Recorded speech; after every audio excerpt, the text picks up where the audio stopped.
Good morning, viewer. Welcome to our FTV English version is amazing news for viewer.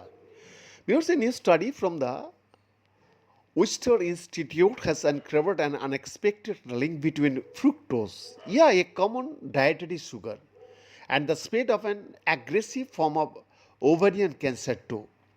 Published in Nature Aging, the study found that cancer cells not killed by chemotherapy send signals to neighboring tumor cells, helping them become more capable of spreading.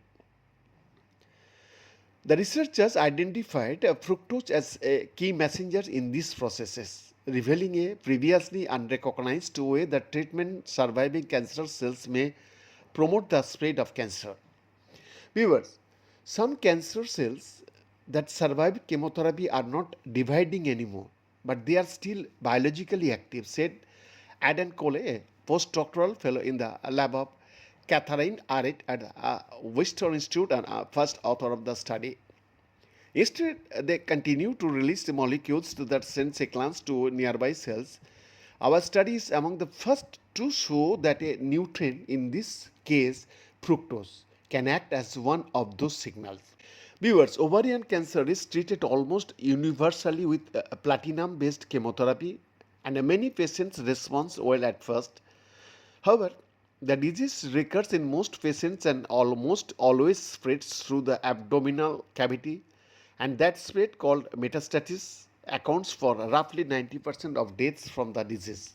Prior research has suggested that cancer cells not killed by chemotherapy play a role in recurrence in part through their ability to release a complex mix of signaling molecules.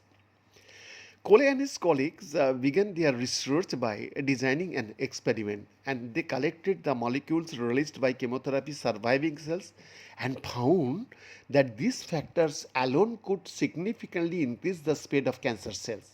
Amazing, sir, bow down.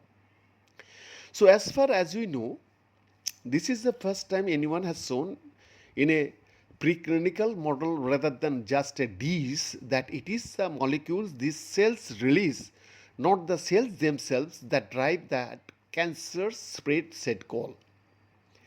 So that finding sent the team looking for what was being released that caused the cancer cells to spread. And fructose, it turned out, was being made by the surviving cells and sent as a signal for increased spread. Even more interesting, they found that without chemotherapy treatment, consuming the high levels of fructose found in sugary drinks can also signal cancer cells to spread. So the fructose finding is especially compelling because it raises the possibility that simple dietary changes could help shape how cancer progresses. So this is particularly important given the prevalence of fructose consumption in the United States, with high fructose corn syrup accounting for about 8% to 20% of daily caloric intake in some individuals. Unlike many cancer risk factors outside patients' control, fructose consumptions can be modified by dietary choices, while the effectiveness of limiting fructose intake has not yet been tested directly in patient too. So the study raises the possibility that nutrition could influence cancer progressions in previously unrecognized way. Beyond this exclusive report, FTV English Dali Bharat.